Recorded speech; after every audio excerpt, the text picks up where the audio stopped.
Well, it's my big pleasure to welcome you here in this panel discussion. My name is Olga Stuzhinskaya. I head the Office for Democratic Belarus in Brussels, an organization which operates there for more than 5 years now. And one of the directions for our work is campaigning for visa liberalization for the Eastern Partnership countries. And our organization was part of the PASOS LGI-led project, which is still currently on the visa issues for Eastern Partnership states and facilitation of the visa liberalization.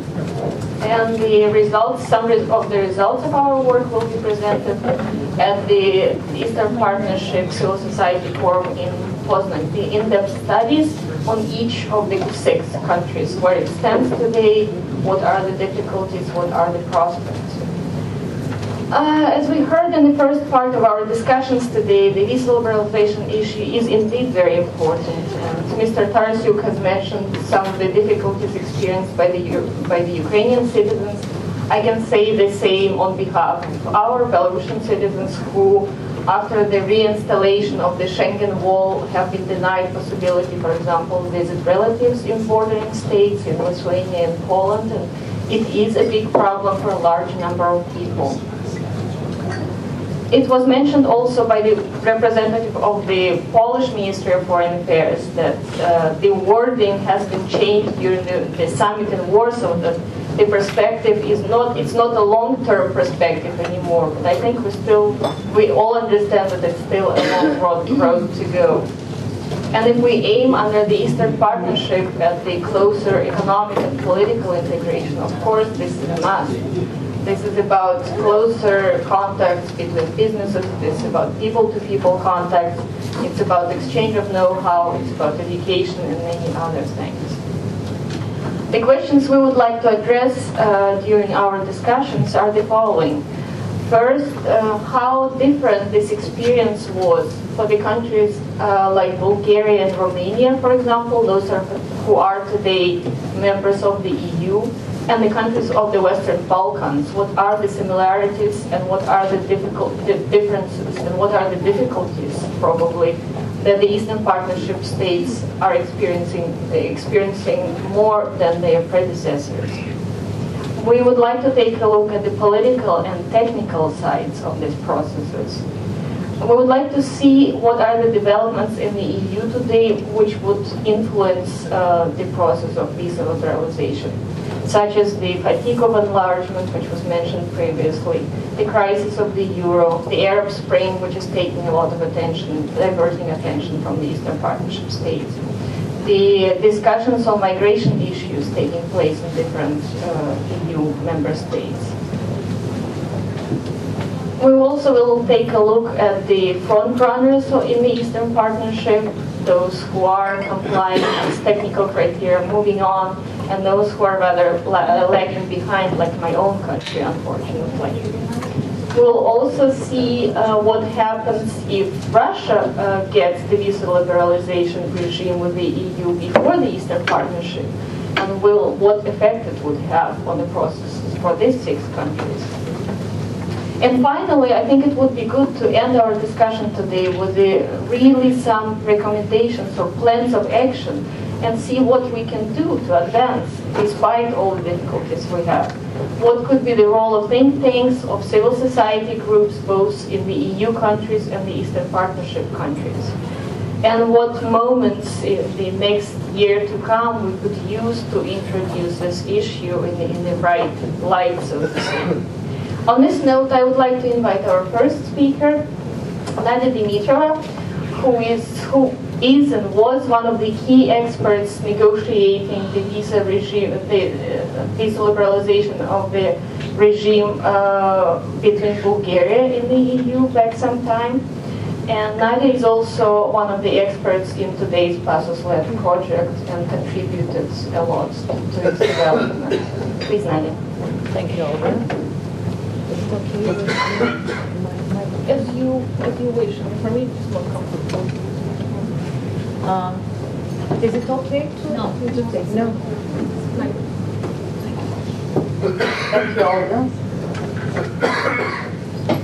As Olga mentioned, this morning we heard several times the issue of visa liberalization in the mouths of most of the speakers.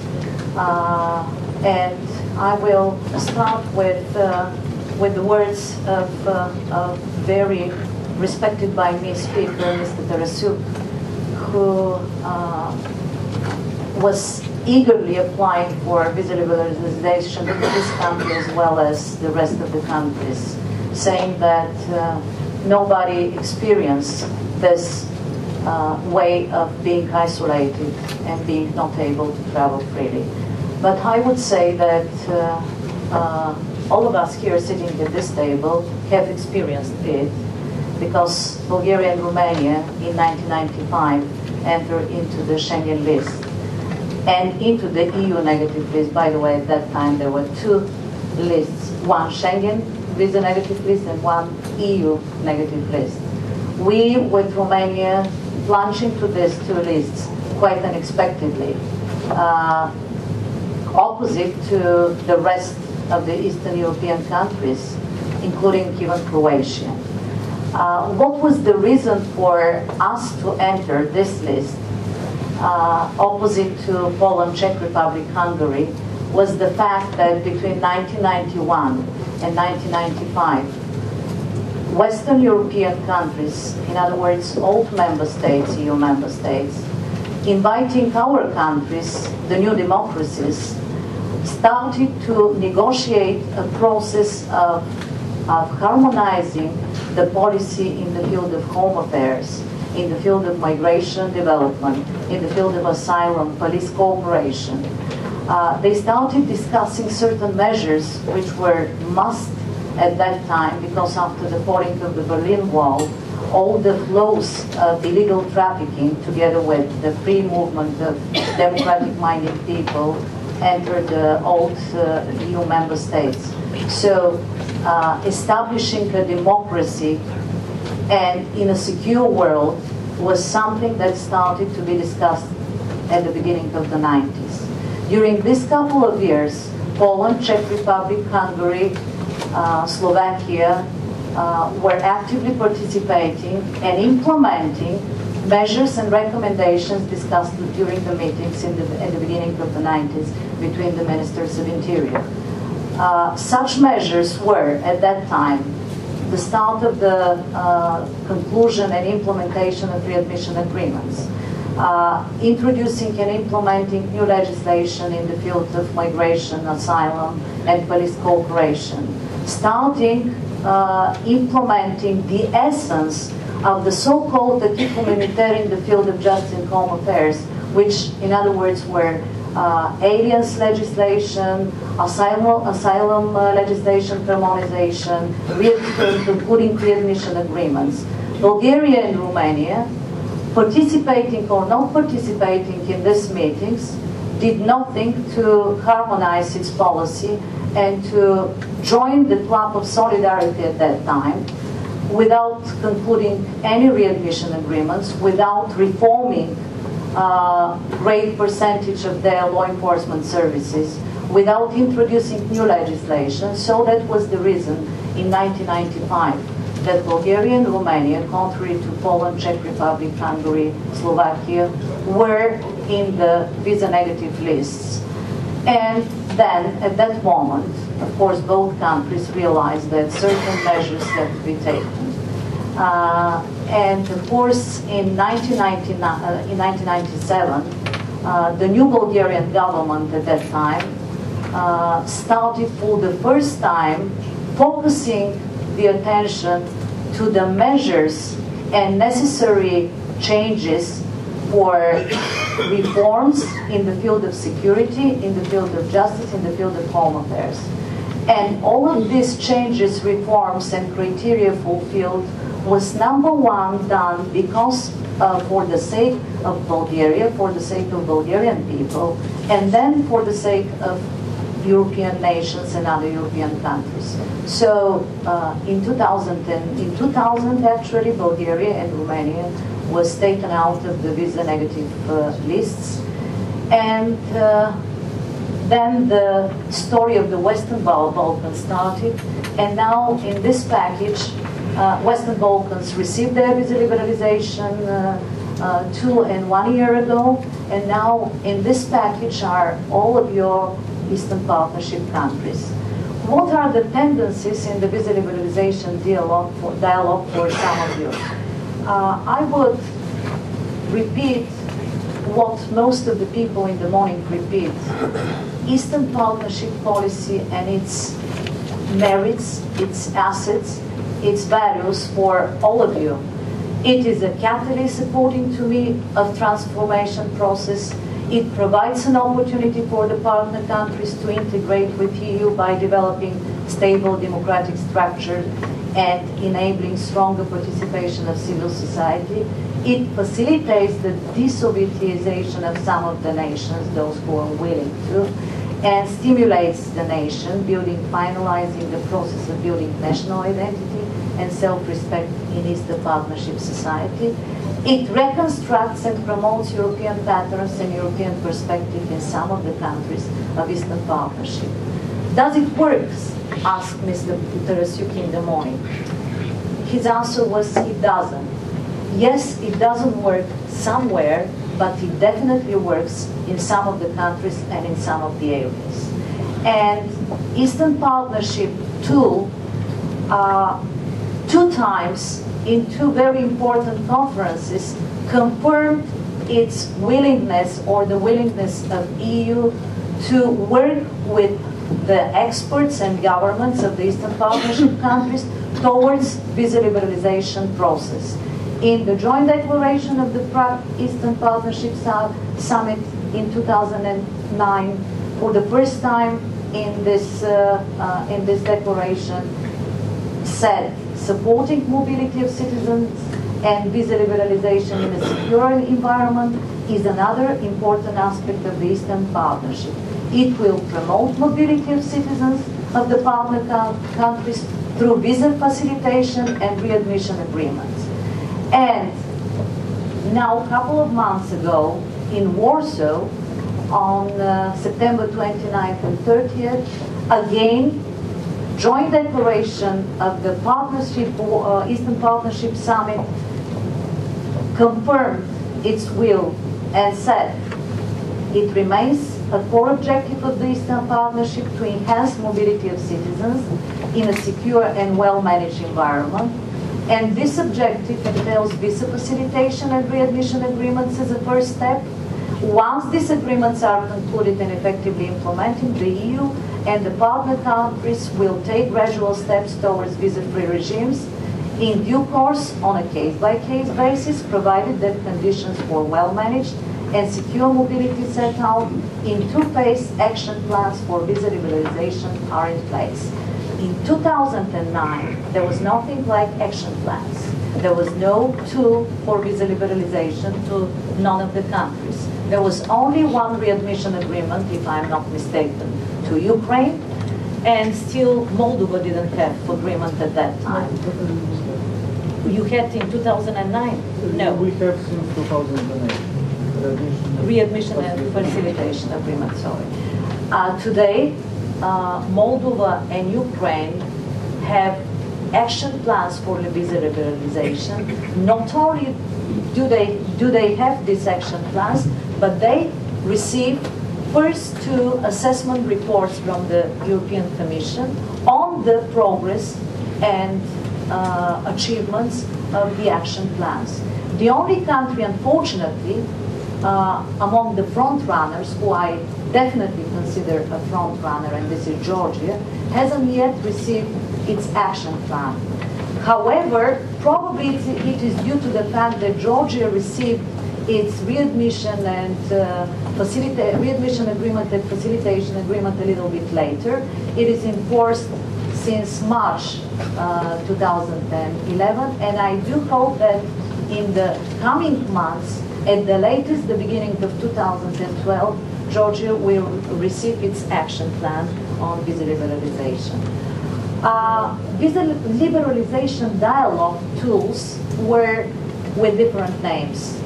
We had Bulgaria and Romania screening questionnaires at the time we negotiated for visa liberalization. Roadmaps was the term for Western Balkan countries. And action plans are the tools and the set of requirements for the Eastern Partnership countries. They all have had one and the same objective: to set up the requirements and to identify all measures to be adopted and implemented by the countries.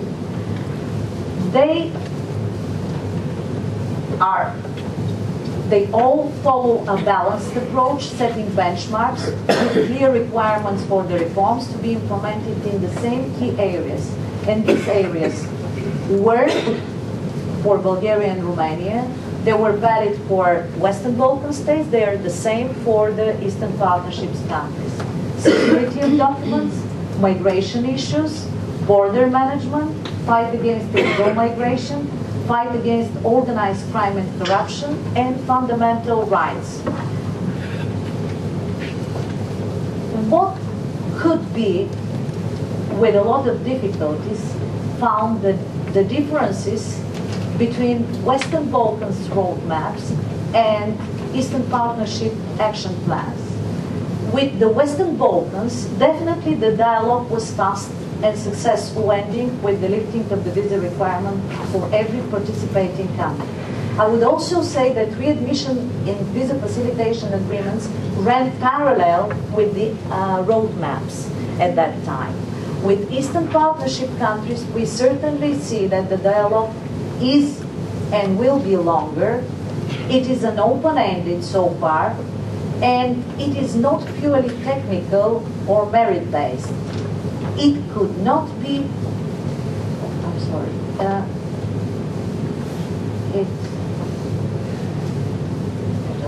yes. It could not be purely technical. It could not be purely merit-based, because political criteria and this area, justice and home affairs, nowadays justice, fundamental justice and home affairs, separate chapters in the negotiations with the Union, are purely political chapters. Neither security of documents, nor migration issues, neither the fight against organized crime and corruption and fundamental rights could be separated from the political developments of the countries and from the political development of the Union and the whole region, and also the neighborhood countries. The proof of this very fact is that Bulgaria and Romania are still under the monitoring mechanism focused on the fight against organized crime and corruption. In other words, both countries, as new member states, entered into the Union with simultaneous introduction of this mechanism. In other words, the democratization process had not been entirely finalized even during the negotiation period. And still we have deficiencies in the judiciary and in the successful fight of corruption and organized crime.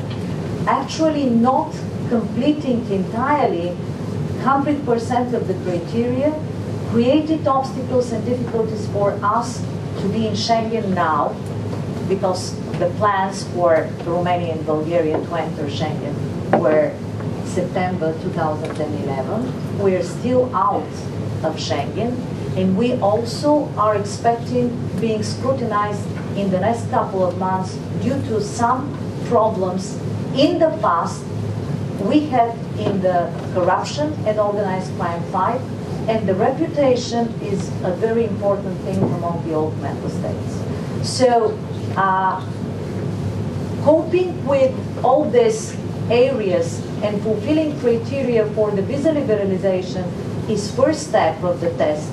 Then those who are with the aims of being EU member states will have simultaneous tests, and then there is another exam, which is Schengen.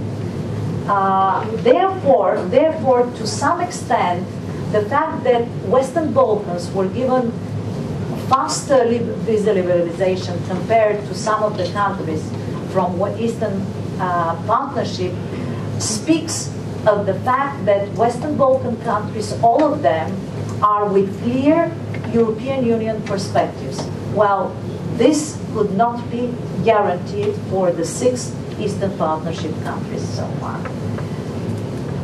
Action plans for visa liberalization is tell me when it's Couple more minutes. couple.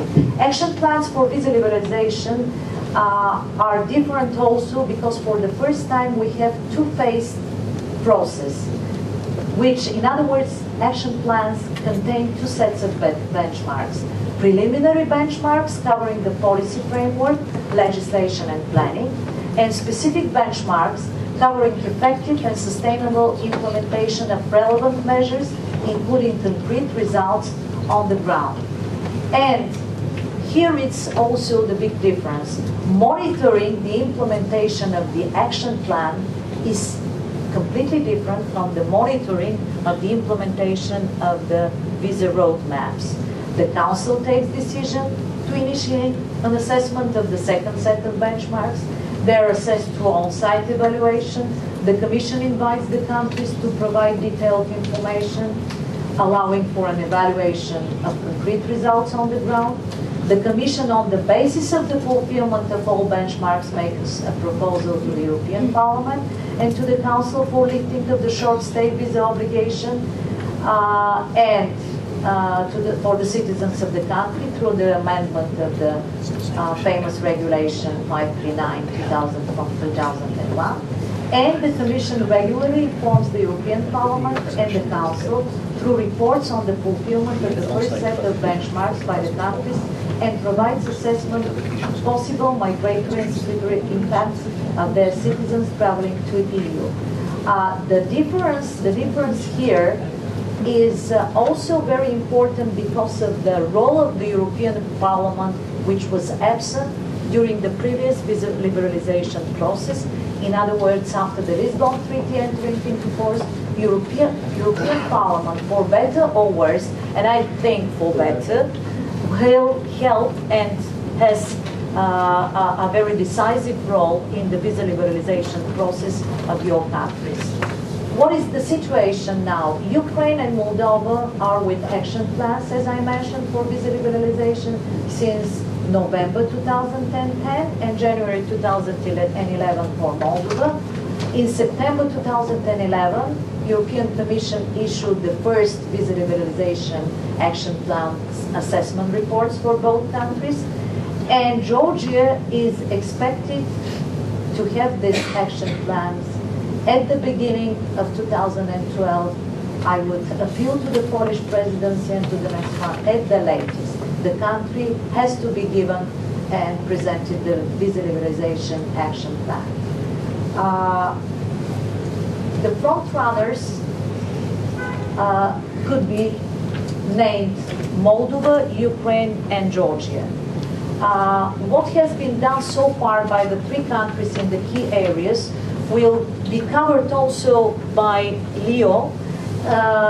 So I will just say that the process of implementing and adopting legislation has not been very, very fast in the three fourth runners. Still, we have problems in the area of document security, especially in the limiting and deadline of complete phasing out of the old passports and identity documents. The three countries started issuing and adopting legislation for issuing machine-readable biometric passports and identity documents, but in some of the countries, the phasing out of the old ones goes on very slowly. So what's the use of having new documents and new legislation if 50% of the population travel with the old passports? Very important should be the measures in illegal migration and the fight against organized crime. And here are the recommendations for the three Eastern European, Eastern Partnership countries, which I haven't changed since spring, with very small changes, simply because there is no great progress in the implementation of the criteria. The countries should ensure effective implementation of community readmission agreement, very effective, with constant exchange of information with the EU and separate EU member states. The countries should ensuring provision of security identity documents. Efficient implementation of the integrated border management strategy should be seen. Enhanced cooperation with Frontex should be on place, and Frontex is becoming more and more vital for even our EU member states. Establishment of a mechanism for the monitoring of migration flows, completely new requirement for Eastern Partnership countries, and a regularly updated migration profile should be seen. Implementation of legislation, strategies, and action plan in all the whole wide area fighting organized crime. Implementation of international conventions, and adoption and implementation of data protection legislation. Without data protection legislation, no effective operational cooperation could be seen in the field of law enforcement between your countries and the countries members of the European Union. Recommendation to the European Commission and to the Polish EU Presidency. I again repeat that EU should ensure better implementation of visa facilitation agreements, especially for a country like Georgia, who still has problems getting its visas for several countries for some of the citizens traveling long way, and consulate should be opened in Georgia by most of the EU member states. Also, based on the implementation of the action plan's benchmarks, EU should gradually move towards visa liberalization. Based on the readiness of Georgia to continue reforms, visa liberalization action plan should be offered very soon. And I would open a bracket and say to most of Georgia and my Georgian friends and colleagues, please be a little bit more pushy. Ukraine and Moldova are working a little bit more eagerly with the institution. Even Belarus is pushing the Union day after day. Georgia, please go and find a way to talk to everybody, starting from the EU delegation in Georgia, where you have an ambassador who is a very good friend of Georgia, and continue with all the institutions in Brussels. EU should guarantee that visa liberalization can be used as a strong incentive to promote democratization and human rights reforms. This is a must in the two countries.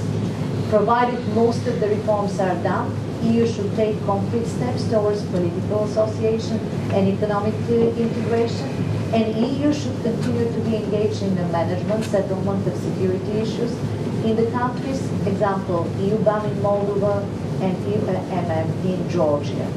Further support and encouragement of the civil society forum, and more funding should be provided under, and better use should be made of the instruments for democracy and human rights in order to strengthen civil society capacity and to promote human rights and democratic reforms. I'm open to the questions afterwards. Sorry for delaying a little bit. Thank you very much, Nadya, and thank you for covering most of those questions I have raised at the beginning. And now I would turn to Beti Jaceva from the Directorate for European Union with the Ministry of Foreign Affairs of the Republic of Macedonia. Beti, Nadya has mentioned that the Western Balkans had really a faster visa liberalization process and a clear EU perspective, but the technical criteria more or less are the same for your countries and for the countries from the Eastern Partnership. I would kindly ask you to maybe tell us more about, since you were also based in Brussels from what I know during this time, maybe you could tell us more about how this process was going and also focus a bit on the recommendations for the Eastern Partnership countries. Thank you.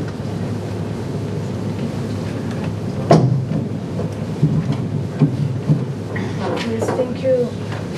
Thank you, Olga. You hear me? Maybe it's not working. No? Yeah.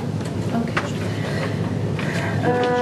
Yes, I'm coming from the Republic of Macedonia. As you know, Republic of Macedonia is candidate country for EU membership from 2005, and we have received visa liberalization in December 2009, which is almost 2 years.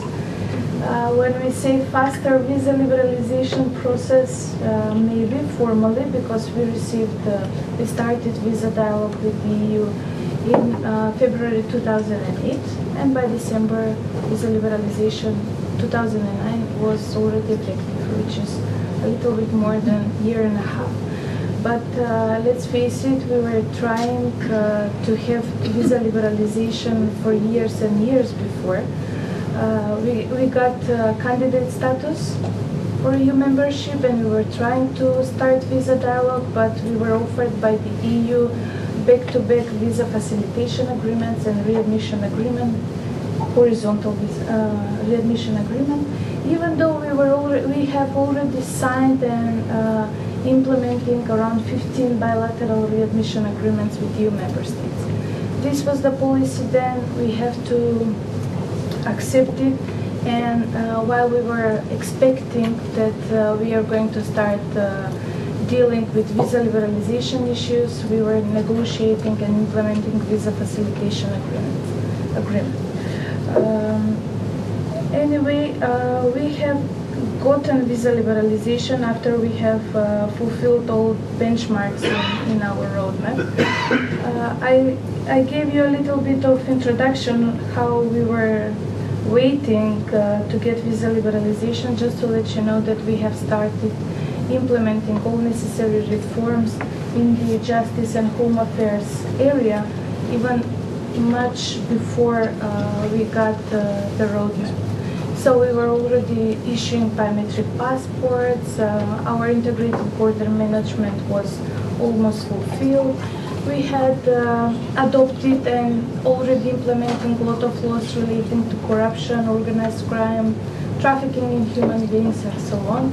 Our legal and constitutional framework on protection on human rights and minorities, which is an important aspect in Macedonia, was already established, implemented, and we had more or less clear record on that.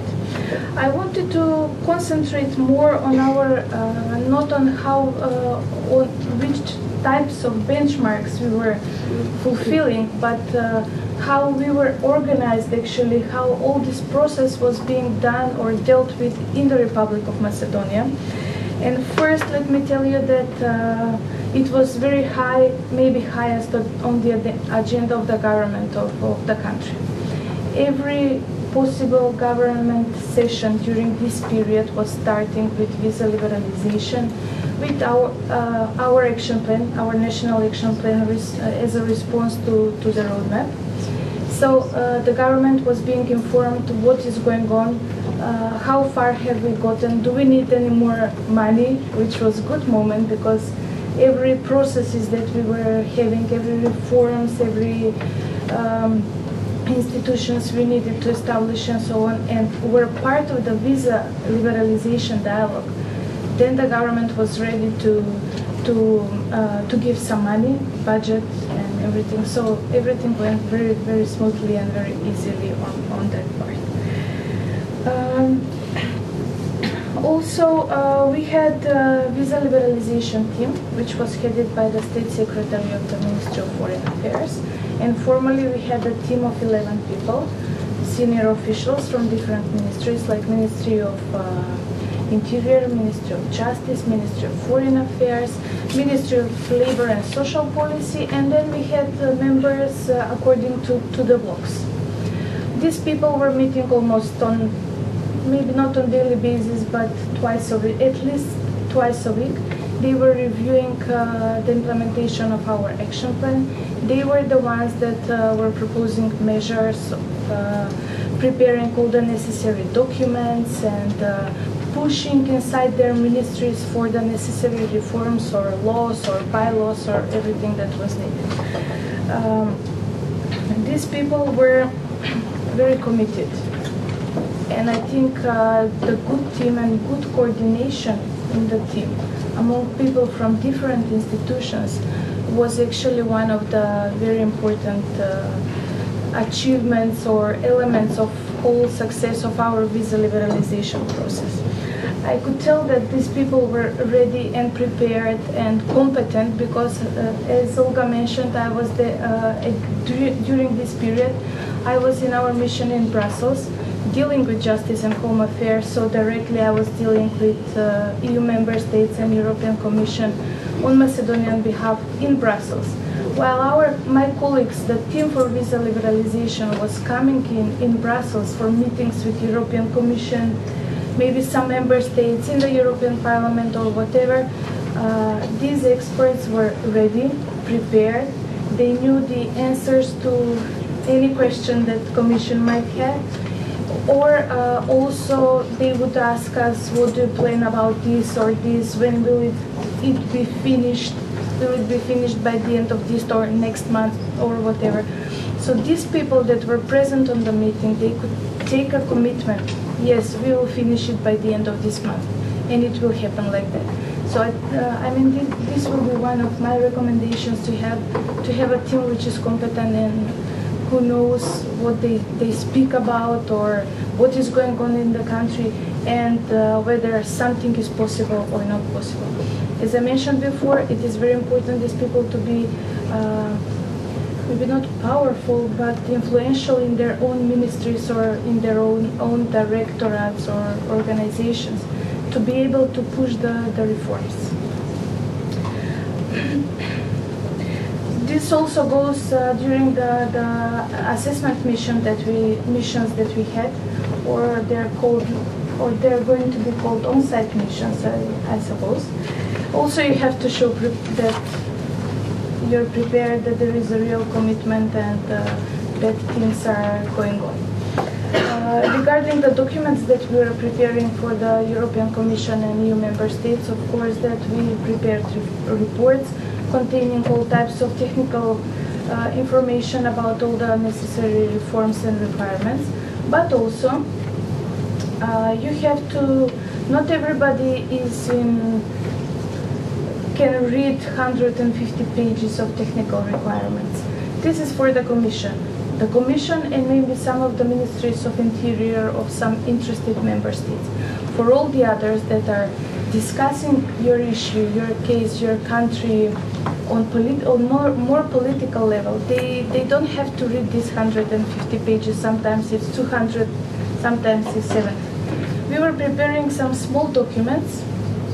We call them non-papers, 2 or 3 pages, 4 pages maximum, just naming the latest developments in implementing the necessary benchmarks.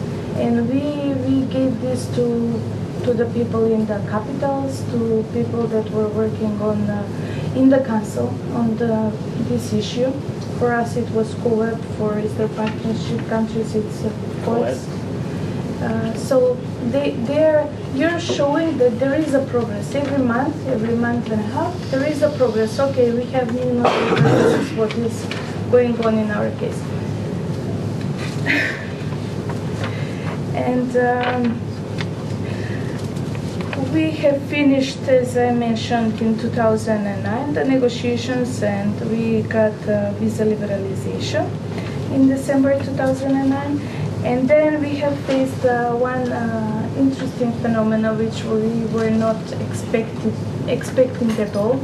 It is the occurrence of higher number of asylum seekers from Macedonia in the EU member states.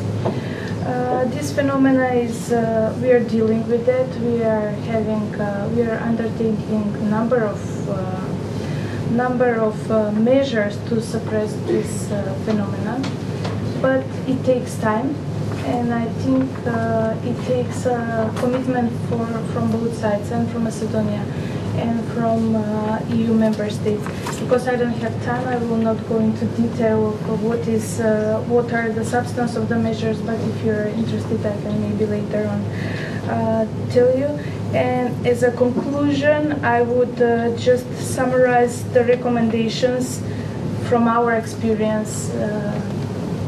And I already mentioned them. It is a strong political will of the government, and of course a serious budget. Then you need a good team, you need strong cooperation with the EU, with the Commission, with member states, European Parliament, and their increased role now in this process with these countries is really of, I think is better, because we had to deal only with EU member states. And also quality information, and we are talking that visa liberalization process is mostly political issue and political process. It is political process, but you have to fulfill the criteria. We cannot expect that EU member states would agree to abolish visa requirements for a country that doesn't have strong or secure issuance of passports. And at the end, every country now, because the experience shows that every country that got visa liberalization actually faces situation with higher asylum seekers from their country going to the EU. So these measures that we are undertaking now and other Western Balkan countries, I think that they will become sort of benchmark for the next countries to establish conditions or introduce conditions even before they got visa liberalization. Thank you very much. Beti, thank you very much for this very useful insight into the process. I think for our countries it is indeed great to know all these details. Piotr, now my questions to you. Beti mentioned the asylum seekers problem. Do you think this might trigger the answer from the EU and possible reinstallation of visas towards the countries of the Western Balkans? Also, Beti mentioned, for example, strong political will and strong commitment of the government to proceed. But then in the Eastern Partnership, we have two states, Belarus and Azerbaijan, where this is lacking completely. But at the same time, of course, the people of these countries do deserve the same possibilities as others. Maybe you could elaborate a little bit on this, and also on the case of Ukraine and the recent backslide and how these political moments, rather negative moments, will affect the process of the visa liberalization. And in general, maybe you could say a couple of words about the mood in the EU towards the visa liberalization for Eastern Partnership states, the difficult member states, and of course what can be done about it. Thank you. All in 10 minutes. All in 10 minutes. All right. Well, first of all, you can read the recommendations I made in spring in the policy brief. And unfortunately, my moderate pessimism prevails. And I will focus in my presentation on the events of the last 6 weeks.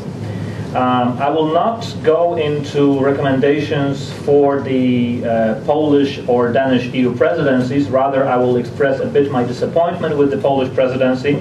Being an expert of an independent think tank, I can have this luxury. But also as a person who has worked with my Ukrainian colleagues present in this room for a long time with Ukrainian officials, I would like to make a few remarks which should warn EU governments in dealings with some Eastern Partnership states. On the other hand, I would like to propose in particular recommendations for the civil society organizations, especially in Ukraine, in view of the recent political events. And I think the big question which I'd like to leave on the table, unfortunately it hasn't received as much attention in this panel, but certainly it was raised in the morning panel, is the fact how much is visa liberalization a political process and how much is it only technical. By political, I mean also one that makes references to common values, to things like rule of law, like democracy, like openness of the process to civil society, and whether for the civil society in Eastern Partnership states it would have been good if the EU allowed this to be merely a technical process. Now, I'll start with a bit of provocation. I actually looked at the recent proposal made by the Polish and German foreign ministers, which said that in view of the fact that the Russian Federation holds great political influence, offers considerable economical opportunities, and owns enormous natural resources, we should overcome political and economic lethargy and start, among other things, talks about visa liberalization with Russia. True, They mention respect for law, human rights, free media, democratic values. But what struck me is exactly the justification for progress with Russia. Now, this happened only less than 2 weeks ago, following certainly disappointment with very hard stance that the Ukrainian government took. And could perhaps justify the Polish presidency's dealings by an attempt to influence some of the more recalcitrant, some of the resisting Eastern partners by making it clear that talks could go faster with Russia. However, here comes the crucial distinction. Actually, I do believe that it might be possible to close this business with Russia faster, but that is certainly not something you will want to see in your own country. That is, Russia does not aspire to be a member of the EU. Russia openly challenges some of the European values, whereas the countries that are at the same time negotiating visa liberalization are negotiating a bigger package. Maybe not as much as Western Balkans, maybe not as much as Romania and Bulgaria, but certainly they are actually negotiating whole sectors of the acquis. And frankly, when you look at the responses of countries such as Finland or the Netherlands, I wouldn't really just point to populism. I would also point to something very valuable to those countries, that is, can we really overlook how much of these values these governments share with us before we grant them the carrot? And frankly, I mean, Nadya already mentioned this, from one negotiation to another, from Romania and Bulgaria to Western Balkans to Eastern partnerships, the bar is raised higher.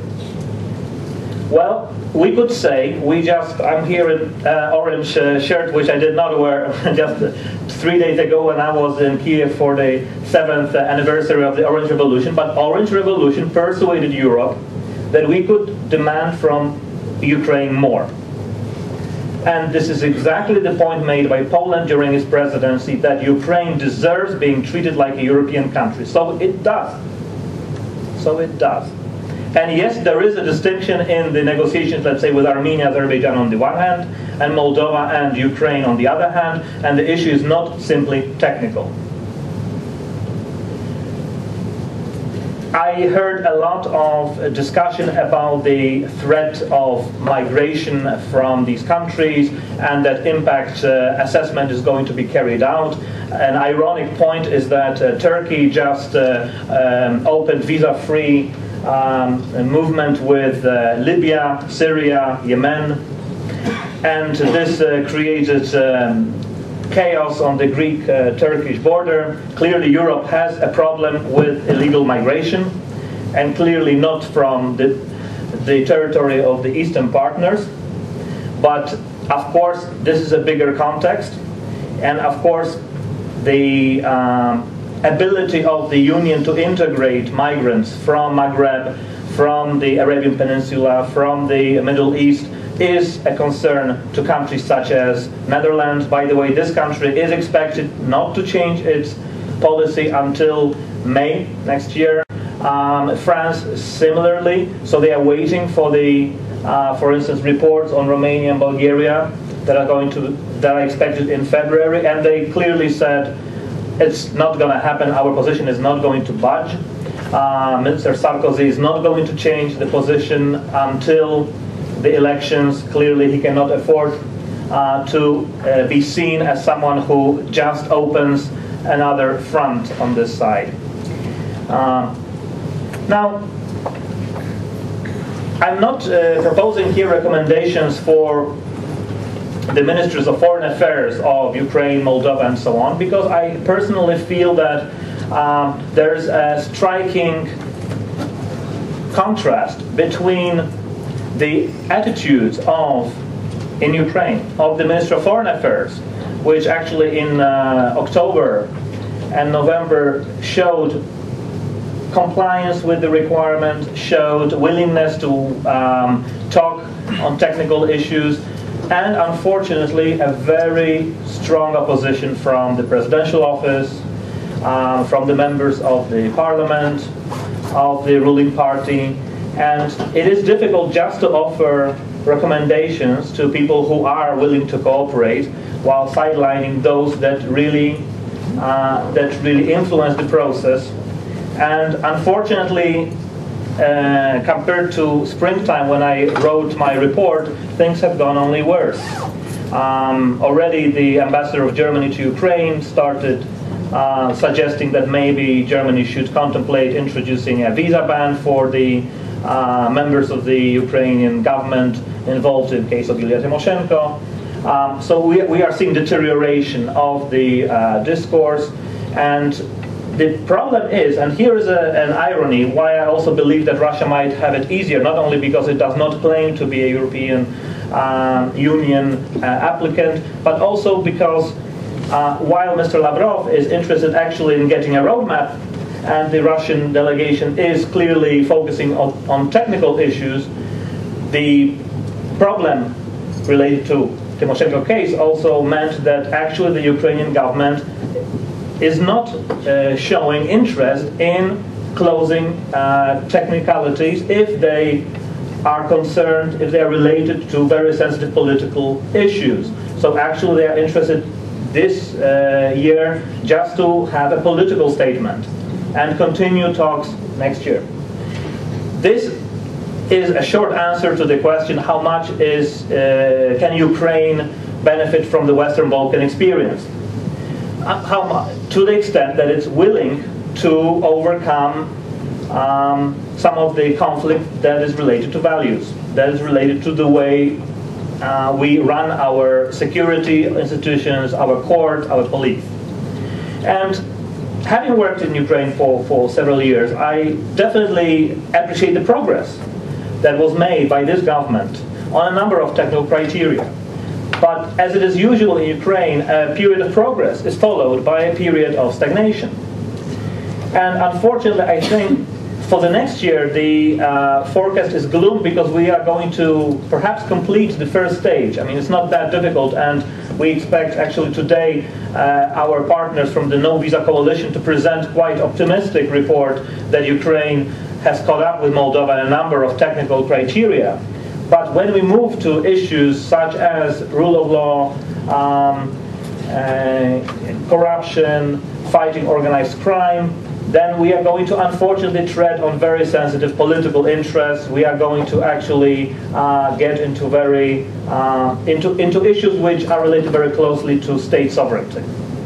I come from a country, this country, that was the last one to complete negotiations on justice home affairs. It's not coincidental. Bigger states find it much more difficult to generate consensus on issues, and of course it's much more difficult to run huge institutions such as Ministry of Interior, Border Guard, a number of services. In smaller states, you can just fire people, you can replace them. You cannot do that in a larger state. And so, unfortunately, politics is going to matter, and it's not all going to be populism in the EU.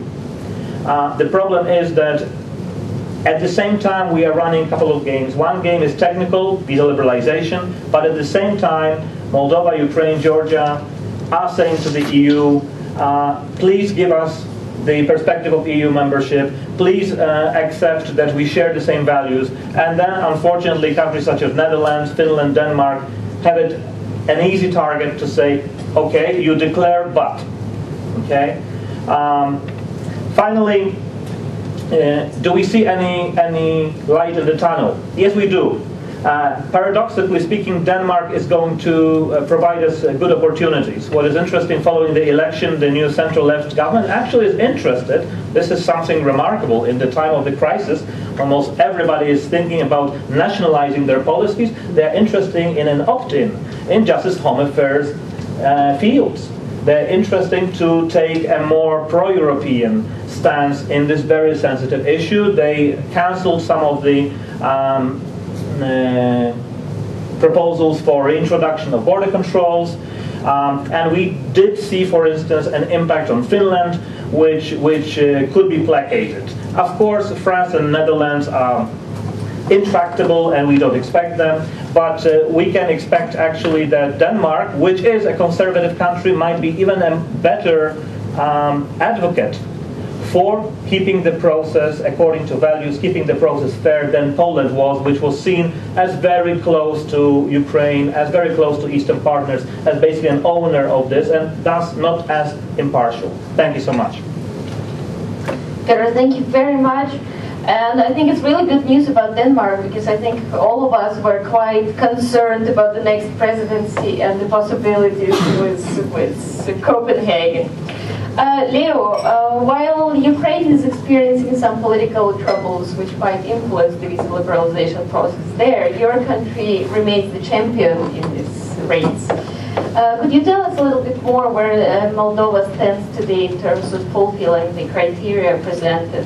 What was said in the progress report issued by the European Commission?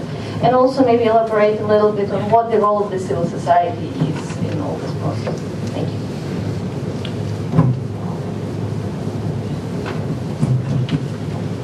Thank you indeed for the opportunity to speak, and I will touch upon the issues you addressed to me closer to the end of my presentation, especially on the role of civil society, because it's equally important for the process. And we've been monitoring within PASOS-led project the action plan which was given to Moldova exactly 10 months ago, actually. So yesterday it was 10 months since we received this plan. We received it a little bit later than Ukraine did. And I'd like to say that up to this moment, because I read the both, of course, assessment reports from the Commission, and I would like to say that for the time being, Moldova is few steps ahead Ukraine, but it's as a promoter of, how to say, package approach, I would like, of course, Ukraine to be maybe a few steps ahead Moldova, sometimes because this would generate a sort of, being envious on Ukraine and work more on certain issues. First of all, I'd like to mention that the media environment is different than in Ukraine, at least to my knowledge, because I'm in very close contact with Alexander Sushko and Irina Sushko, who are closely monitoring this process. In Moldova, the media is quite positive on visa liberalization. They are rather trying to induce, let's say, optimism rather than concern about that the visa liberalization is not going to be offered. And generally, the visa liberalization subject became sometimes even part of the political discourse, internal political discourse. In the electoral campaign was quite often mentioned, trying to be used as an achievement. And of course the former party, leading party, Communist Party, who is now in opposition, were trying to object, saying that actually they were the one who prepared the ground, and then the alliance just came into power and they are benefiting from their efforts. It's really interesting to look at this debate, because they are accusing each other, but they don't touch in a critical manner the process of visa liberalization.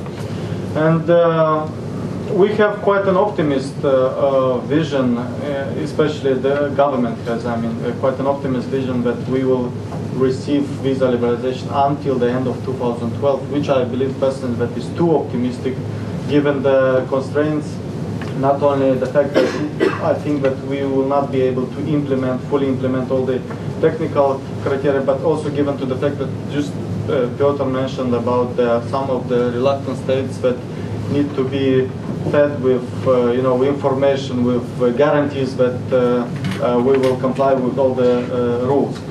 And we carried out even a survey asking the people, how do you think when Moldova will get visa liberalization? 8% of the population answered that until the end of 2012, 29% within 3 years, 26% within 5 years, and 8% think that we will never get it, which is also a possibility, but I think it's not going to happen to Moldova. So on the action plan, we moved quite quickly on certain issues, but on some of the issues we moved quite bad. And it's, I will tell in more details about this. Of course, first of all, what we did, we created the visa task force even before receiving the action plan, trying to include all the main institutions in charge of this process. And I think that the main mistakes which were done during the creation of this visa task force were namely the fact that the Ministry of Finance was not included officially in the visa task force, which is an important institution because it has to, how to say, not to guarantee the financing of the process, but to ensure that the proper financial means will be found when implementing the visa liberalization action plan. And the second bigger mistake, even bigger, not including the Ministry of Finance, is not including the Parliament. The Parliament is crucial for the first phase of the implementation. And this communication, you know, through emails between the Parliament and government was not the best option, I think, because the Parliament was supposed to be by default the member of this visa task force. So I think that these were small challenges which we encountered when we launched this process. Then we started to learn from the Balkan experience. We had some visits in the Balkan states, and we also, I personally, within the PASOS project, we had the consulting from Nadya, which was very useful in terms of you know, framing and puzzling the problem and addressing the most important issues, because there are a lot of issues to address, but we need to focus on some which we should expect some difficulties, let's say, during the implementation. So I will just make a very brief comment on several technical criteria, and then just some recommendation when we can just have a Q&A session on this. On document security, we adopted the biometric passport. We were one among the first from the EaP countries in 2008 starting issuing biometric passport. From 2011, this is compulsory. We are issuing only, exclusively biometric passport, but the problem which Nadya mentioned, it's indeed an issue, is that we don't have a plan for phasing out of the ordinary passport, or the passports we have now. And that is why our government is negotiating, also renegotiating the facilitation agreement. Already 3 rounds took place. And we expect to have a renegotiated facilitation agreement next year, so that the people who not have biometric passports could benefit from a easier way of getting visas, and to extend also the beneficiaries, the categories of beneficiary of this agreement. Overall, out of the 41 legislative acts that had to be adopted in the first implementation phase, 25 were fully implemented. I mean, 15 laws in the parliament were passed in the final reading, and 10 acts in the government which were not supposed to be adopted by the parliament. So now we have 6 laws in the first reading, and 8 submitted to the parliament, and 2 are in the inter-agency consultations. Basically, the biggest part was done. However, it was done more or less slower.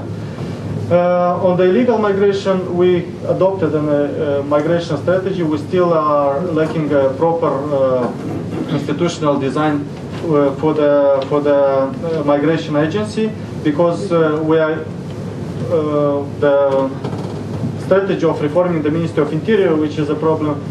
We are integrating the border guard service, which used to be a separate agency in the structure of the government. We are integrated this border guards in the Ministry of Interior, and it appears that there are some problems in this regard, because the border guards consider themselves as being reformed in comparison with the Ministry of Interior, and they say, look guys, if you're going to include us there, then we might become as the Ministry of Interior, you know, under reformed, because this is somehow not the proper format. But the decision was taken, they will be included there, and they will become the border police, also granting them the competences on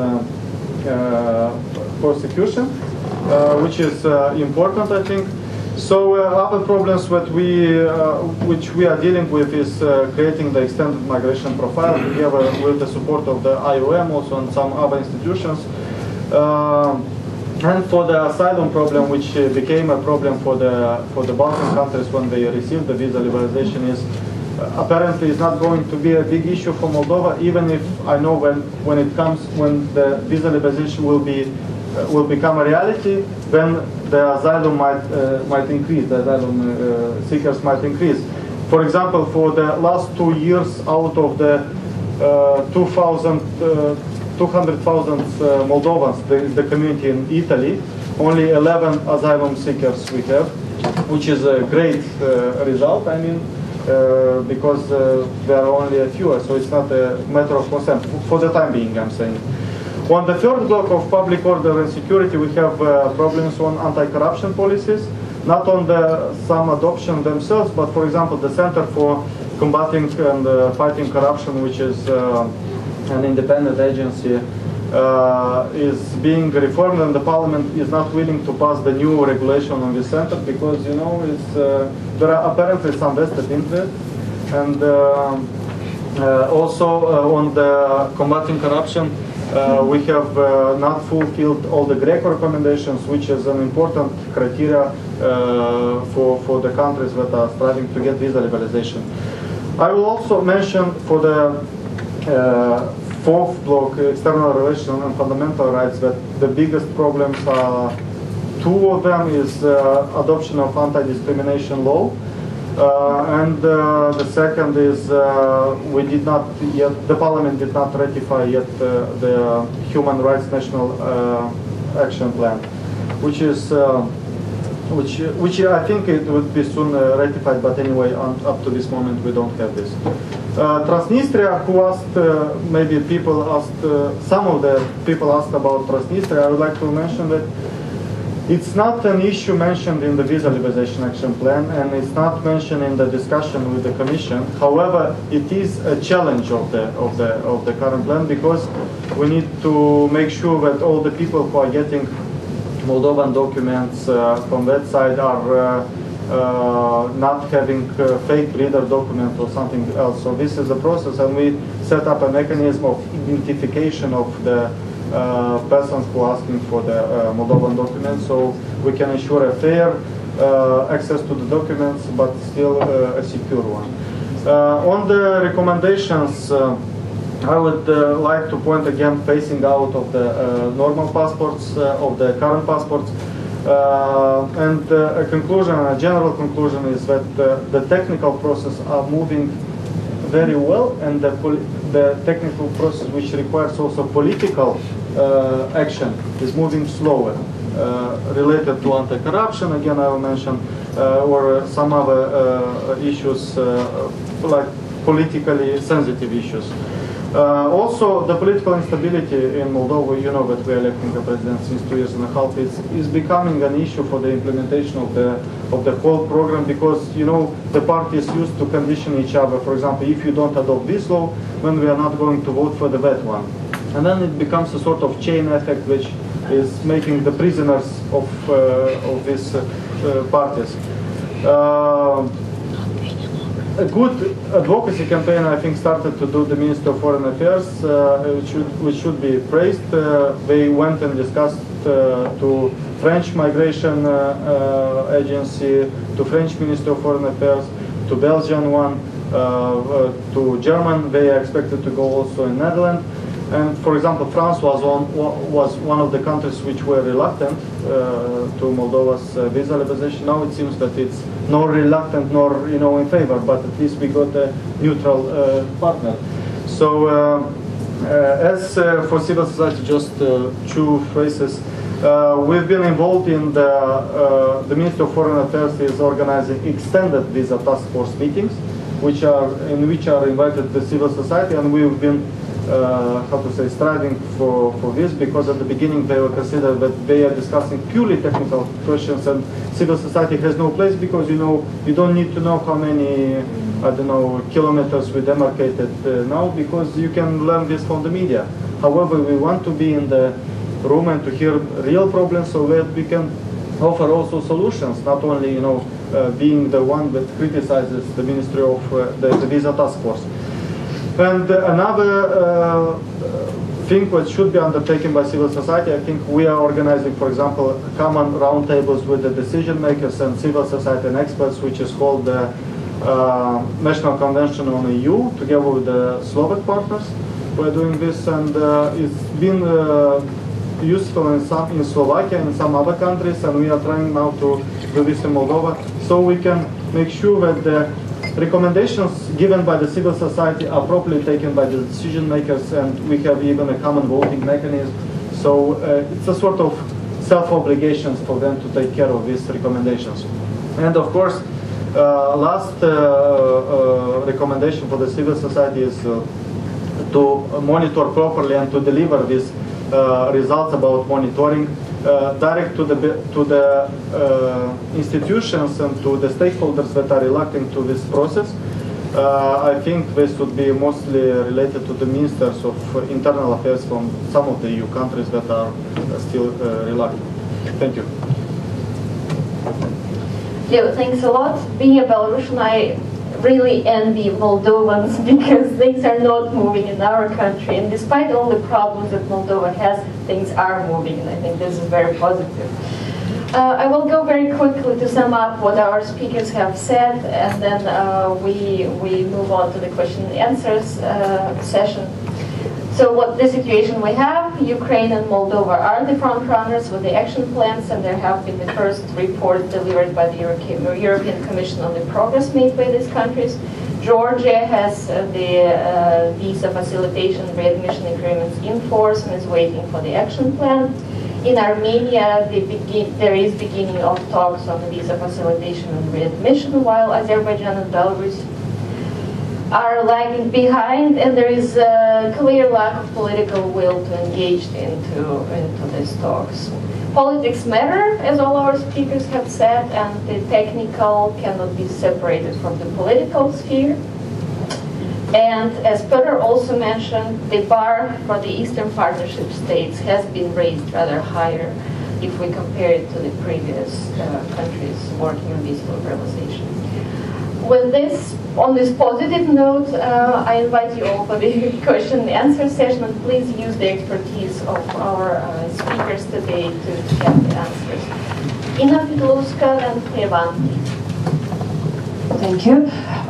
Well, allow me to jump in this discussion about I mentioned this report which Piotr mentioned earlier. This is from the No Visa Coalition in Ukraine, as we were one of the institutions which have been supporting them for quite a while, financially as well as in terms of expert support, and we're going to do that next time. So I have to add a little bit to what Piotr has mentioned, because we think what's happening there in terms of visa liberalization action plan implementation in Ukraine is very significant. By the way, our action plan is exactly 1 year and 3 days old today, so it's already some time, but we are still quite early in the process. So we see it as going very much beyond the visa issue, because it did give a lot of incentive to improving the border management, the adoption of the legislation on countering trafficking in human beings. This has been a huge problem for Ukraine and is still there. And we are glad that there is this link between the visa liberalization and making sure that trafficking in human beings is stopped. Also, there have been several pieces of legislation adopted on facilitating the asylum procedures and actually creating the whole new migration policy in Ukraine. So this is important. So I do encourage you to check the report on the implementation of the action plan at the novisa.org.ua. I'm sure it's also there in English as well. And I have a question. So this is in addition to what I said. So it's to Piotr and to Nadya. Thank you so much for this. So I haven't read it in all detail yet, but I'm really thrilled to do it from from what I've seen from here, so you have captured the key issues and you've made recommendations to Ukraine, to Georgia, to Moldova. So my question is, will there be recommendations to the European Union? Is there something which you would like to really reinforce? And again, on this, the dichotomy of the technical versus political. And I'm glad you noted that there is no, there shouldn't be a division between the two. I just wanted to add that even on the technical level, there is a huge significance of involving Ukrainian civil servants dealing with the border management, dealing with migration, with all the other aspects, into direct contacts with their European counterparts. So it's very much beyond the pure technical implementation side. So again, back to my question, so what would you want to reinforce from the EU side into this the whole process? Thank you. Ina Tevan, please.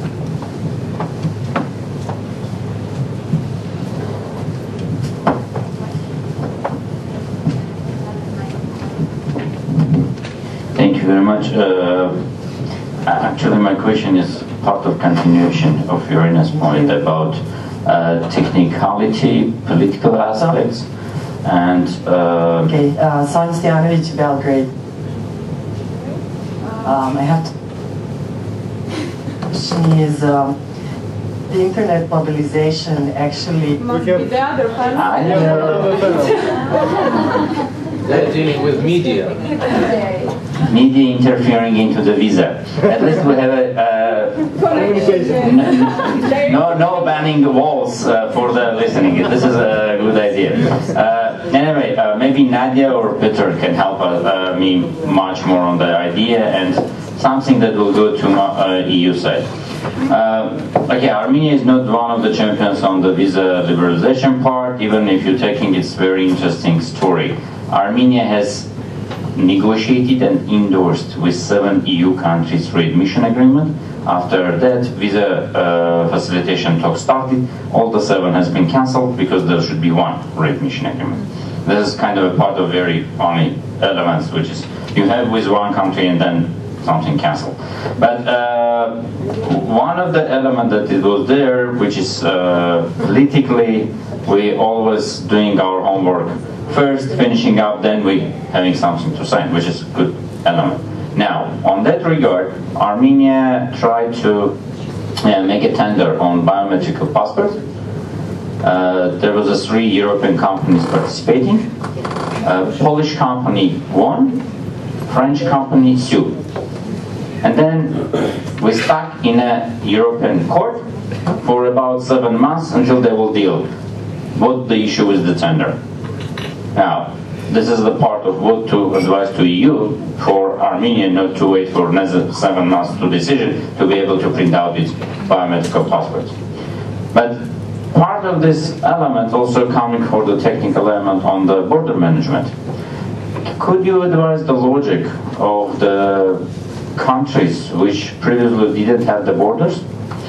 Actually, borders lined on the map, but physically many times you cannot fill, for example, Ukraine and Russia. And how part of the border management would be considering on that part? At least, are they need to build up a new borders? And I'm saying that we are very much feeling in Armenia problem with the borders, which are on 3 sides is pretty much secure without our participation. But yeah, one side is minefield, another one all Soviet borders there controlling. But with the Georgia and how that would be ensured that one day we can say that okay, borders are really secure, and it will be the part of technical assessment that it will not again delay our readiness to join. Because then it can politically always say that because we are not believing that borders are free and over Armenia to Georgia we can pass in any centimeter. There's no kind of a difficulties to pass that part, and there wouldn't be possibility to check it. How this could be ensured, I would truly appreciate from that. Thank you, Teva. And one more question here. And And I suggest we'll leave the two next questions for the next round, if you don't mind. Yes, thank you very much. My name is Valeria Shamrai, and within the framework of LGI Fellowship, I was touching upon the issues of EU technical and financial assistance to the areas covered by the Visa Liberalization Action Plan. And I just wanted to share a couple of my observations and maybe ask for the recommendations of the experts. So,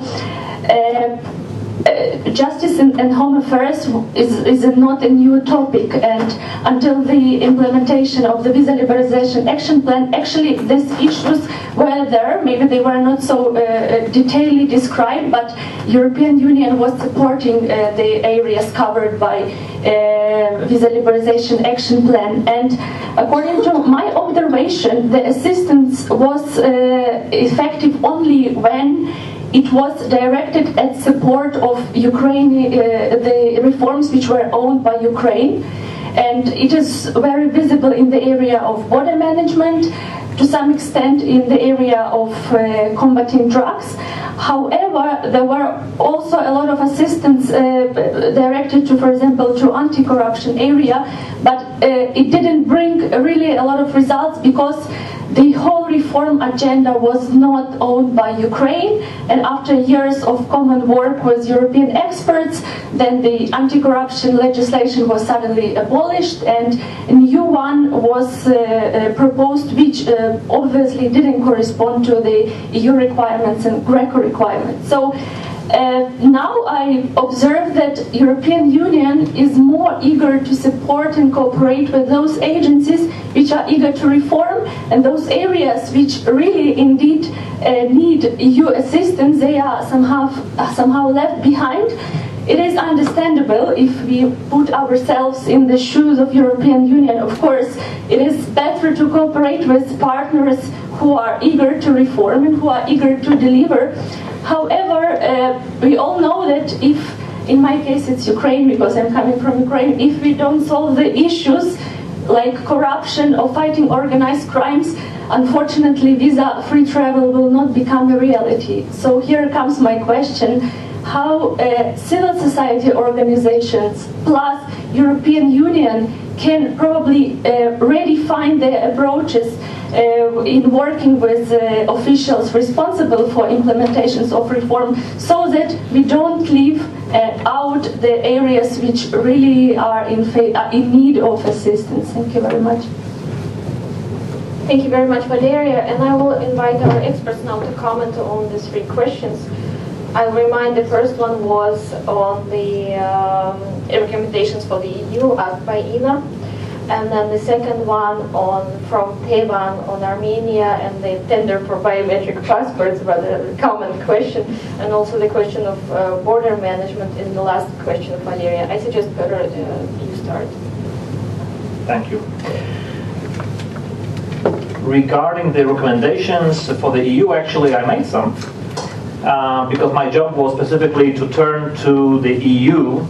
However, I'd like to make a distinction between the Commission and the Member States.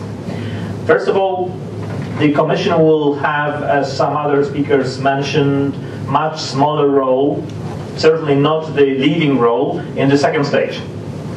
And this has been done at the request of some of the skeptics, specifically France and Netherlands, which were not happy with the Commission having so much delegation during Western Balkan and Schengen enlargement. And I actually got these kind of responses when I did my research in Brussels. So we need to work directly with ministries of interior of skeptical member states. For the candidate countries, the lesson can be go visit your Romanian and Bulgarian counterparts, see how they are doing it now. Because as far as I understand, apart from the rhetoric that is, how come they could have not let us in, right after these statements, the ministry started very close cooperation, taking the interested ministries, counterparts from the EU to the border, showing, and I think this is the way. Because my feeling is that Ukrainian Minister of Interior border guards have so much less direct contact with their colleagues than the Polish border guard or Minister of Interior. And it's evident when you go to the Polish-German border, you have joint patrols, you can end up as an illegal migrant in Germany and you will see a Polish officer kilometers inside Germany. It's no problem. You have online access to information. It's all happening and nobody's preventing the candidate states from doing something beyond. And so, second question, the third question, the good agencies, yes, this is how it's going to work.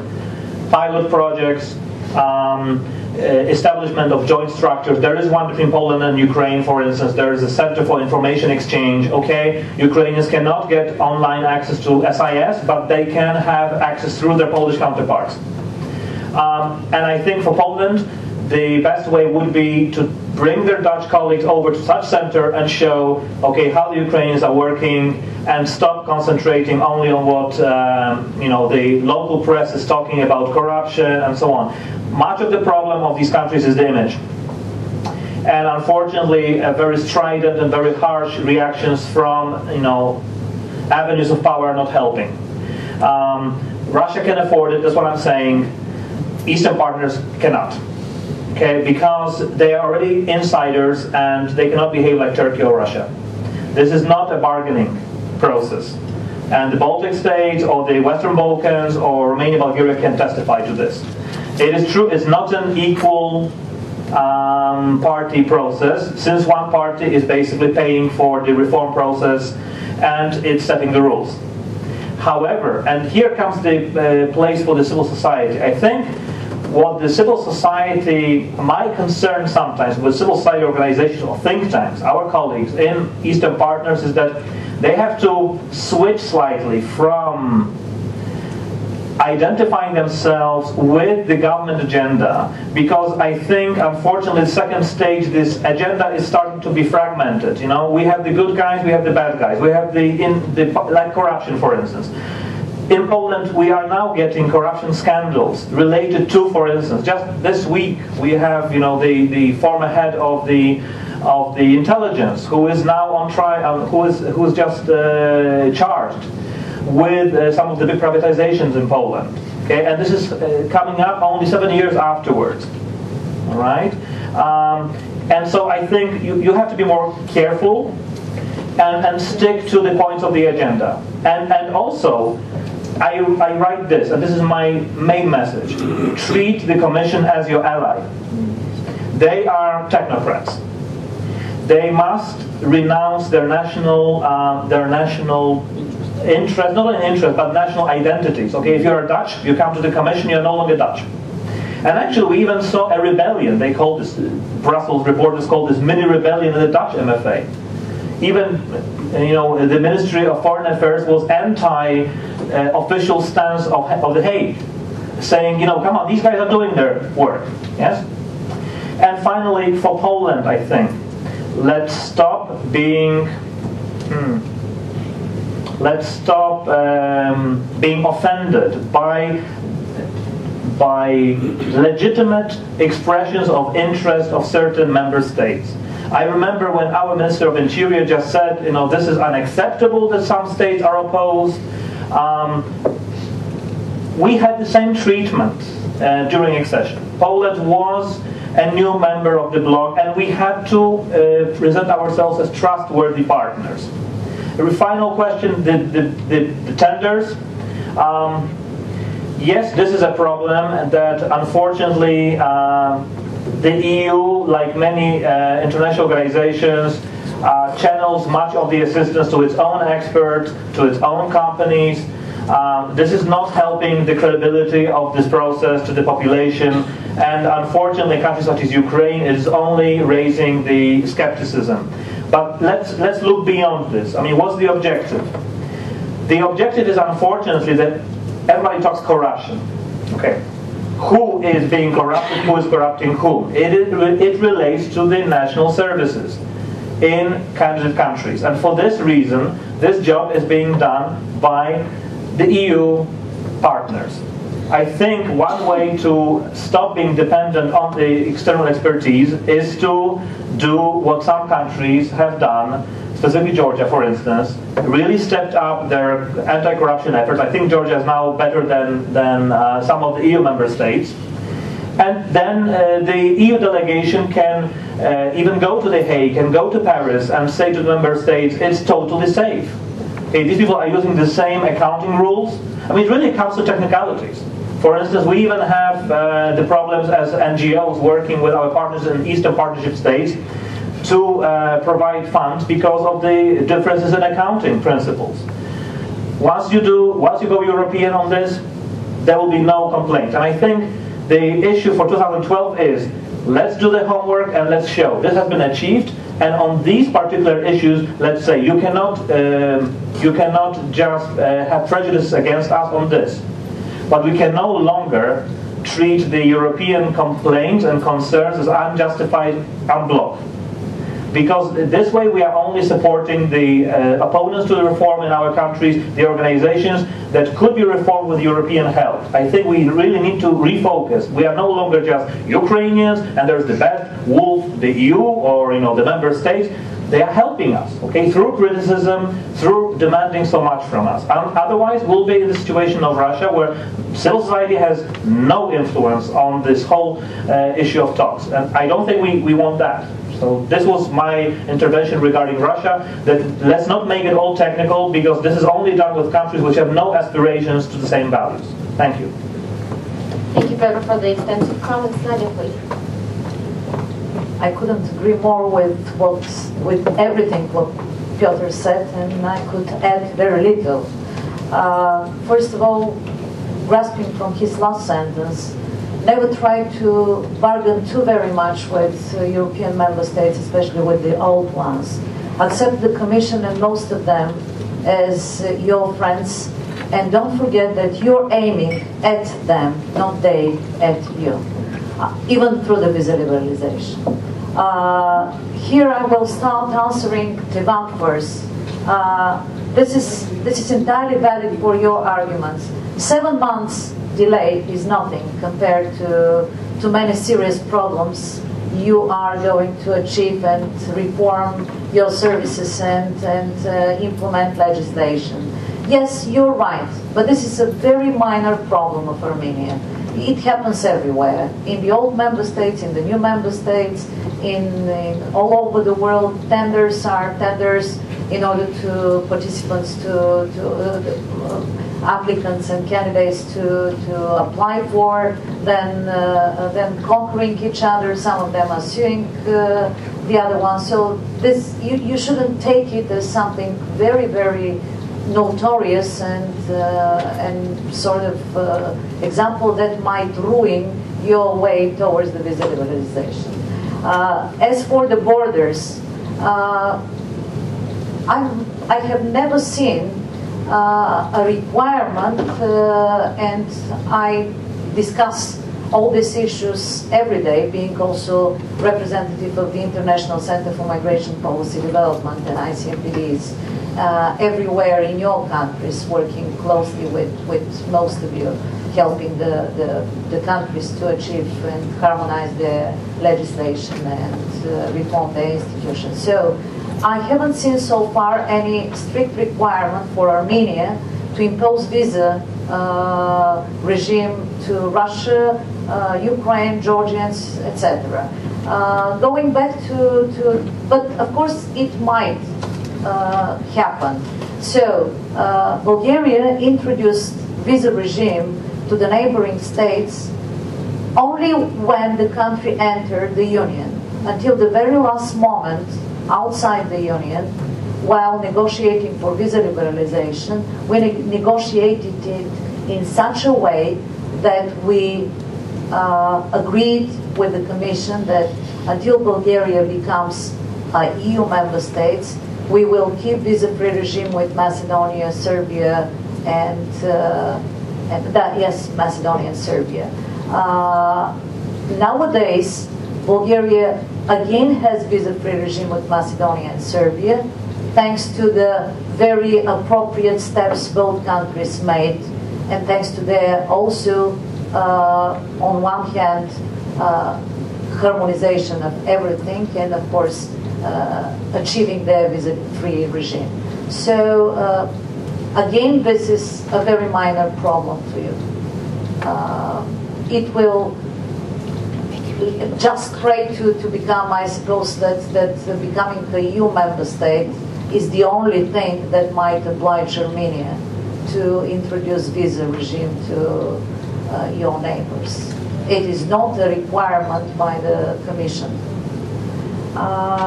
Answering your question, I also have recommendations to the EU. Yeah, and but actually was speaking about what could they do, may I say, better than the things done so far. They could, through their expertise, through the expertise of the member states and the Commission experts, they could be your better assistant in different projects. But again, continuing what Piotr said, you are those to choose via different financial instruments your partners from the EU member states. So my advice to the institutions and civil society participating in joint project activities is make very well advanced research in where and what member state should be chosen for what area. Well, just random examples. If you have anti-drug strategy or project combating drugs, look at the UK. If border problem is the one to solve, look at Germany. If visa liberalization generally is, as Piotr mentioned, come to Bulgaria and Romania, we are still a very vital solidarity partner of yours, because we are still under Schengen examination. We are still taking EU old member states representatives to borders to see to what extent Bulgaria has prepared so far with the land borders. So interior ministries, yes, your major partners. Well, interior ministry of Ukraine with their experts should be everywhere, not foreign ministry only. That's exactly what we asked. Yes.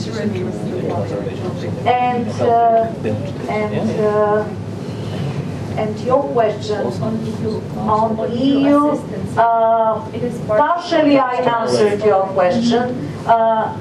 Partially you answered your questions, telling everybody that, of course, if a partner is willing to work, everybody will choose him or the area. Anti-corruption measures, efforts are still vital for our world. We, as I told you, are under monitoring for in the sphere of anti-corruption benchmarks. You mainly should show slight willingness, at least slight, to do something real in fighting corruption, and then expect excellent expertise and assistance on behalf of the old member states. I'd like to touch briefly upon just two remarks. First, on the EU side, I think that a question which was raised in Moldova and in Ukraine, and I think it's very important that in the visa liberalization action plans, you have something that you did not have in the roadmaps, and specifically the impact on possible migratory and security risk, which should be carried out by the Commission. And this, we did not have this in the roadmaps, and we have this in the action plans, and we started to be concerned with this fact because we were afraid that this might be used as a tool for holding up the process, holding up the visa liberalization, because what we were asking ourselves, what if we comply with all the technical criteria, but at the same time this assessment on impact of migratory and security says that look, there will be millions of Moldovans and Ukrainians coming to EU after this. So there will be a dilemma. So that's why we thought that we started already to prepare, because for Commission this is for themselves. This is a sort of sui generis evaluation. They never carried out such an evaluation. And we sent our criteria on which we think we should be evaluated under this process.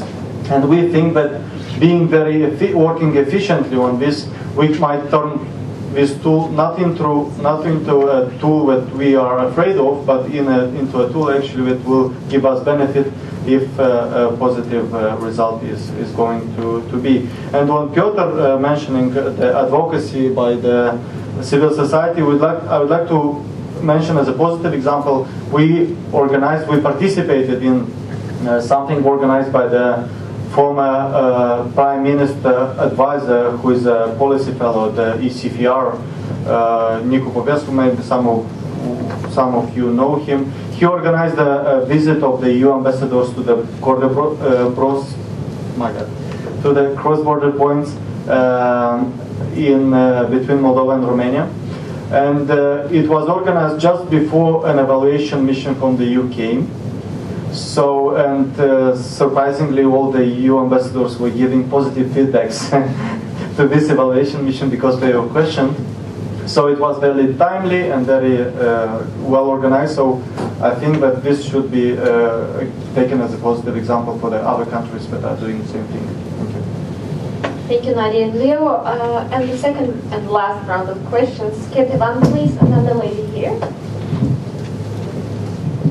Thank you very much for these presentations and good tips, also including for Georgia per se, to a little bit, be more pushy on the agenda with the advocacy for liberalization.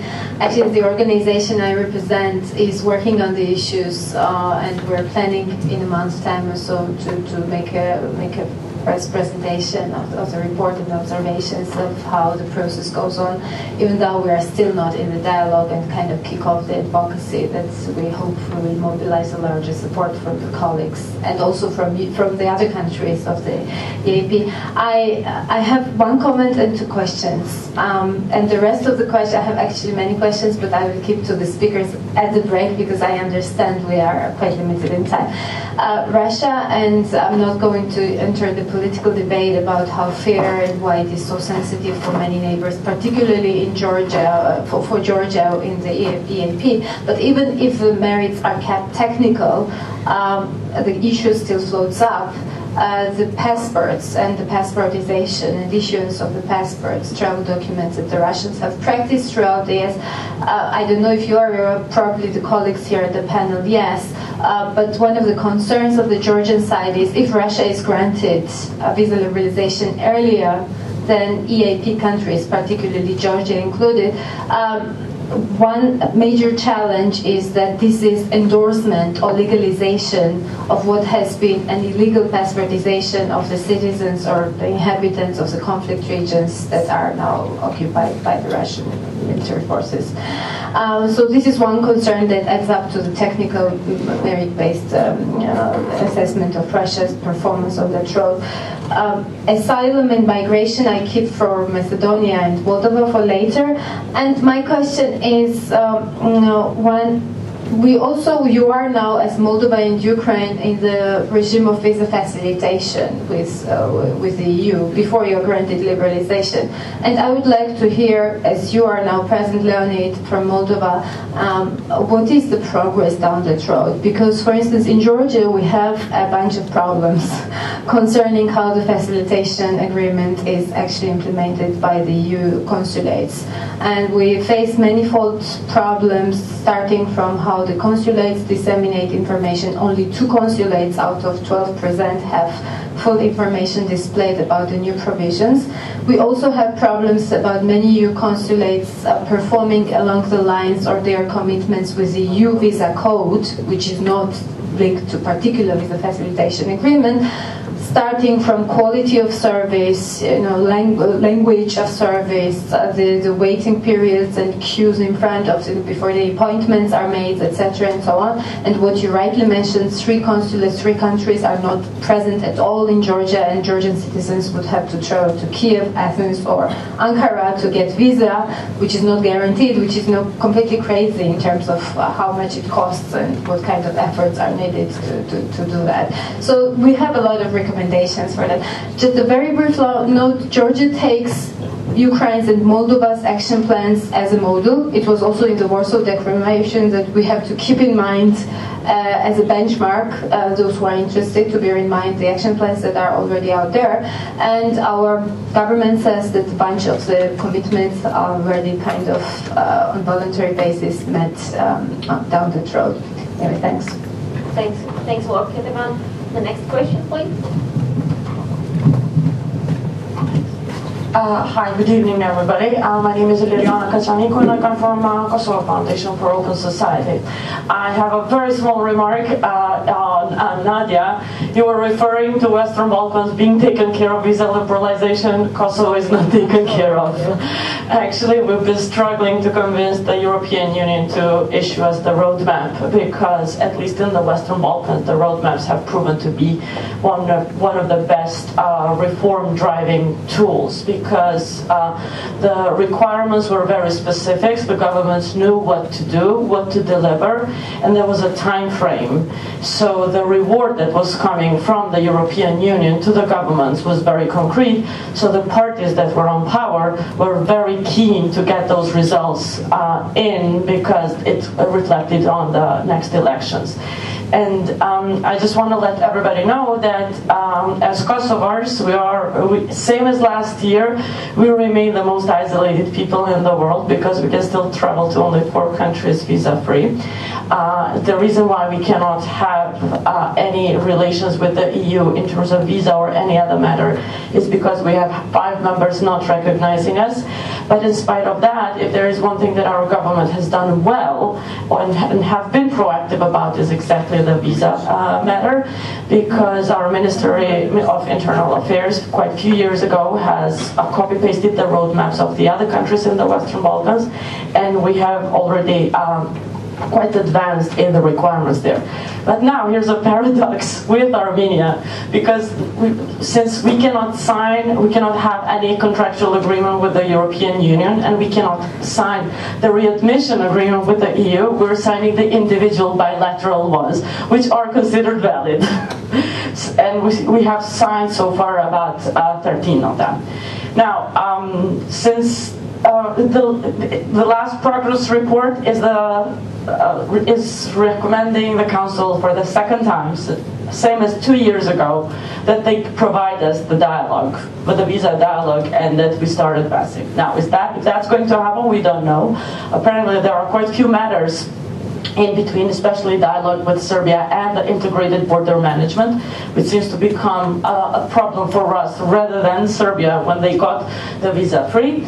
But the thing that, like, just listening to stories of everybody, the experiences that different countries and challenges that all of you are facing, I'm quite getting kind of concerned on where is in general this going to lead the EU, but then also the countries with aspiring membership in times of the financial crisis that we're all witnessing nowadays. Now, if we just think back, like in 2 years' time, and actually in May and earlier, I think, if I'm not wrong, but Greece got something like 300 billion euros in a bailout fund, right? And this is a huge amount of money, but how much does it cost to approximate nations through visa liberalization and to build further on the European Union body? And sometimes I go and think back, and in 1989, NATO was in crisis. But the reason the factor that saved NATO was exactly the enlargement. And I'm just thinking, like, is this a time to think that enlargement should not be left behind, which is very likely to happen, to change the way of thinking in the EU? And with countries that aspire to either membership or visa-free travel, we don't give up, and we make sure that EU is really not forgetting this. Because at the end of the day, we all travel, we all get visas, no problem. Even the Russia's rejection rates are way below the 3%, but yeah. And but the ordinary people are the ones who suffer the most, right? Those are the ones who experience this visa matter is like they want us in or out. It's very simple, and I'd like to hear what do the Europeans think about it, especially the hosts. Thank you. Thank you for indeed the very important comments, both on Kosovo but also on the larger picture. Are there any more questions? If not, then I'm inviting to briefly address the questions by Ketevan and her and the other colleague. And please be brief as we are running out of time. Please, Beti. Thank you. Well, I will not go into very much of a detail, but I will start where you finished about enlargement, that it should not be left behind. I absolutely agree. We also feel that enlargement in general in the EU is not on the top among the priorities of the EU member states individually and in the EU as a whole. I wanted to mention a few words about the problem that Georgia is facing with passports. That you mentioned that Russia is giving away passports to Georgian citizens, and that is a possible problem if Russia gets in the uncontrolled territory. In the uncontrolled territories. Well, this is not new happening in Europe. It happens in Moldova with Romanian passports. It happens with Macedonia with Bulgarian passports. So don't worry, it will be over once you get visa liberalization. And at the end, I just want to make another observation. I mentioned in my presentation, but I think it's a leitmotif in every presentations about the reforms that are needed to be implemented and that they cost money. And our experience showed that along with political commitment of the government, it also takes budgetary commitment. So most of the reforms that we have done were done by our own budget. You don't have to wait. If you want to fulfill the benchmarks fast and in time, then you don't wait for some pre-accession money or some project money which undertake lots of procedure, but you just open your budgetary wallet and give money to implement the projects. That's suggestions. Thank you. Okay, I'll tackle two issues. One is enlargement, and frankly speaking, what I wanted to say throughout my presentation was that unless your government is 100% sure they understand what they are getting into, I wouldn't tie the technical issue of visas with the broader agenda of Europeanization. Because exactly the case of Ukraine shows that if you create too high expectations, then you are judged much more harshly than the other members of the Eastern Partnership. And I'm a bit skeptical about some of the governments. Sometimes they treat this tactically. They think they can leave the table, they can return, whereas this way they play into the skeptics' arguments very much. And the problem, actually, most people concentrate on the big states. I think a big state can always come to a deal with a big state. However, I am afraid that countries which are currently rather quiet, smaller members, like Luxembourg, for instance, maybe the Czech Republic, maybe Slovenia, maybe Estonia, so they're good performers. At some point, and the Greek crisis is showing this, they get fatigued. Okay, they don't want any shortcuts. They don't want any political deals, and they might block on the values of European integration. Okay, for instance, countries like Romania, Bulgaria, they will probably want to see that nobody gets away without doing the homework. And I'm serious. I think, of course, Poland and Ukraine will be allies, but I can see that Poland is much harsher towards Western Balkan countries. It is taking a much more technical approach and is asking for the results to be there. And you can see also the visa practice is much different. And on that point, something related, what can the supporters of the process do? I think they can demonstrate through their own visa policies that managing movement of people helps reduce illegal migration. What Poland has done, it has expanded in the last 2 years the number of embassies in Ukraine from 5 to 8. And by March, it's going to add 6 visa application points, bringing the total to 14 locations in Ukraine. And it already is issuing nearly 500,000 Schengen visas in Ukraine. It's one of the top countries. So this way, I think, rather than by rhetoric, we can demonstrate that we are able to control this movement. We are actually allowing Ukrainians in, and they leave in time. We don't have asylum crisis between Poland and Germany. Czechs also are not complaining, and Austrians are also silent on this.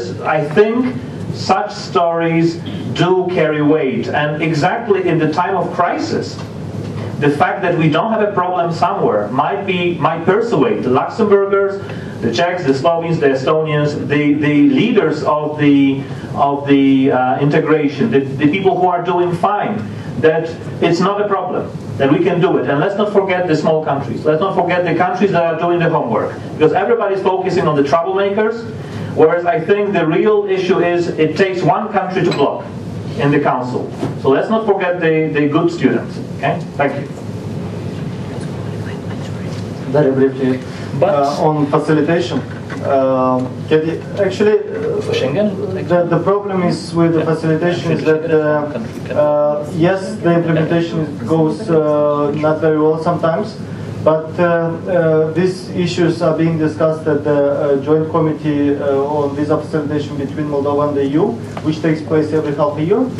And every time when the MFA said about these issues, the EU asked for the complaints, for the documented complaints.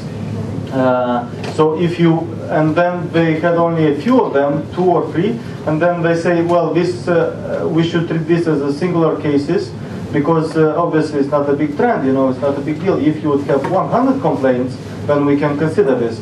And of course, people are not, you know, having time to write complaints to the MFA because they are not issued a visa. Because sometimes the visa is refused because of fake document or not enough document, or, you know, there are different reasons. But basically, if you want to pressure EU, not pressure, but demonstrate that they are not implementing fully the facilitation agreement, you need documented complaints from the citizens. Basically, this is the way, at least from what I know from Moldova. And with the consulates or countries that do not have representation in Georgia, we solved this problem by a common application center, which is hosting currently 16 issuing business for 16 countries. And for the costs which you mentioned of the visa liberalization, for us we are estimating to 100 million without the 30 million which we already invested. I mean, the money came also from the EU, but this is estimative, of course. Well, I was given 1 minute, so I just would like to apologize very much to the lady from Kosovo and assure you that in 2008, the director of the European Institute sitting over there, Mrs. Lyubov, and I was proposing Mr. Lovit to include Kosovo in the roadmaps screening procedure, what we were doing in monitoring the European Institute. You have your right, absolutely. And as far as it depends on us, we are eager to help you and ready to perform monitoring procedure like the rest of the Western Balkan states. As for your question about, yes, this will be a really serious, it will be disaster if Russia was given visa liberalization before a country like Georgia and before the countries from the Eastern Partnership, which I deeply hope will never happen. So I do think that all the member states, all the experts are working very closely with you, and they have it in mind, and nobody deserves a gift like this one, especially Russia. So this is what I do hope. Let's hope that Russia will not make it before us. I would like to thank all the experts for their contribution and thank all of you for participation. I think in the short time that we were given, we have covered quite a lot of topics, and I hope got also some good advice on how to advance. Thank you. 10 minutes.